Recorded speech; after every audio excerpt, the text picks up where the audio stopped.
শিক্ষার্থী বন্ধুরা, আজকের ভিডিওতে আমরা সপ্তম শ্রেণীর বাংলা বিষয়ের কাজ 2 এর আনসারটি দেখবো। এর আগের ভিডিও যারা দেখোনি তারা আমাদের চ্যানেল থেকে দেখে নিতে পারো।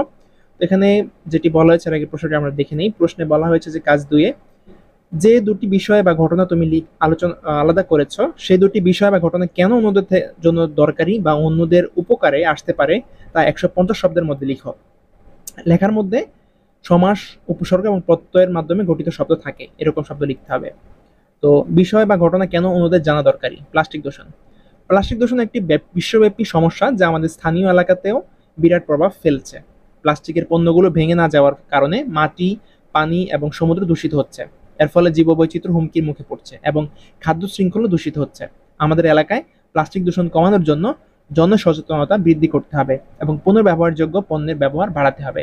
এর ফলে পরিবেশ সুস্থ থাকবে এবং আমরা একটি পরিষ্কার ও সুন্দর পরিবেশে বাস করতে পারবো।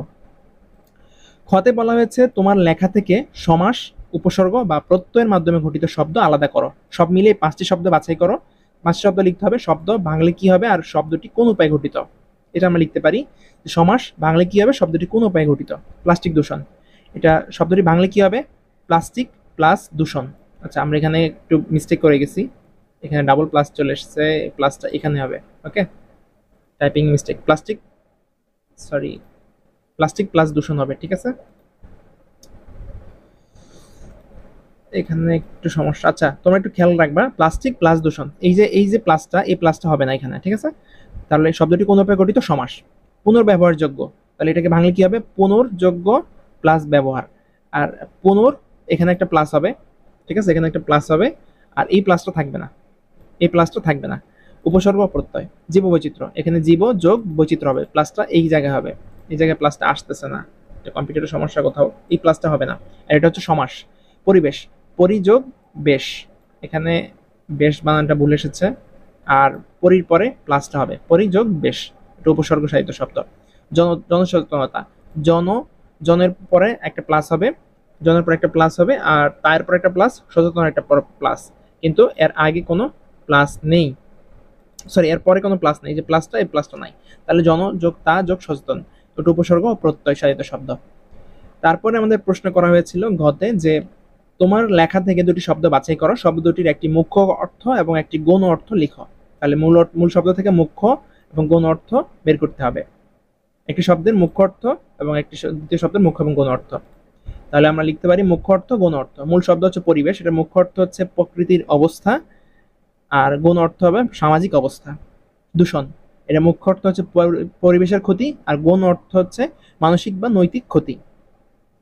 পরবর্তীতে আমাদেরকে বলা হয়েছে যে এরপর তোমার লেখা অনুচ্ছেদের যে কোনো 3টি শব্দের প্রতিশব্দ লিখো, তারপর প্রতিশব্দ ব্যবহার করে বাক্যগুলো আবার লিখো। তাহলে এটা আমরা কিভাবে লিখতে পারি, প্রতিশব্দ, শব্দ প্রতিশব্দ, শব্দ হচ্ছে দূষণ, এটার প্রতিশব্দ হচ্ছে অপবিত্রতা। পরিবেশ, এটার প্রতিশব্দ হচ্ছে প্রকৃতি। জনসচেতনতা, গণসচেতনতা। বাক্য, এখান থেকে আবার বাক্য লিখতে বলা হয়েছে শব্দগুলো দিয়ে, প্রতিশব্দগুলো দিয়ে। তাহলে আমরা লিখতে পারি প্লাস্টিকের অপবিত্রতা আমাদের প্রকৃতির জন্য মারাত্মক হুমকি, কারণ এটি ভেঙে না যাওয়ার কারণে হাজার বছর ধরে থেকে যায়।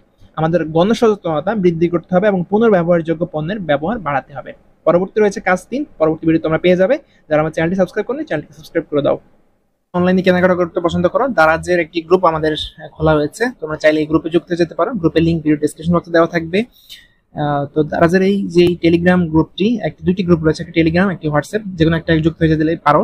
এখানে তোমরা দারাজের কখন কোন অফারটি দেয়, কখন কোন অফারে তোমরা ভালো সুযোগ নিতে পারো। যেমন এখানে একটি দেখতে পাচ্ছ, এখানে একটি দোলনা রয়েছে, এটি 1150 টাকা দাম, কিন্তু তোমরা চাইলে 225 টাকা কিনতে পারো। সেটি কিভাবে কিনতে পারবে, কখন এই অফারটি থাকবে, কতজন এই অফারটি নিতে পারবে, সে সম্পর্কে বিস্তারিত এই গ্রুপে বলা আছে, তোমরা চাইলে এই গ্রুপে যুক্ত হয়ে যেতে পারো। বন্ধুরা, জাহিদুল ইসলাম তালুকদার নামে আমাদের একটি ইউটিউব চ্যানেল রয়েছে, তোমরা চাইলে যারা এই চ্যানেলটি এখন সাবস্ক্রাইব করেন, চ্যানেলটি সাবস্ক্রাইব করে দিতে পারো। এখানে মজার মজার কন্টেন্ট দেওয়া হয়, তোমরা এখানে ভিডিও সেকশনে এসে, শর্ট সেকশনে এসে তোমরা মজার মজার কন্টেন্টগুলো উপভোগ করতে পারো। যারা চ্যানেলটি এখন সাবস্ক্রাইব করনি, চ্যানেলটি সাবস্ক্রাইব করে দাও।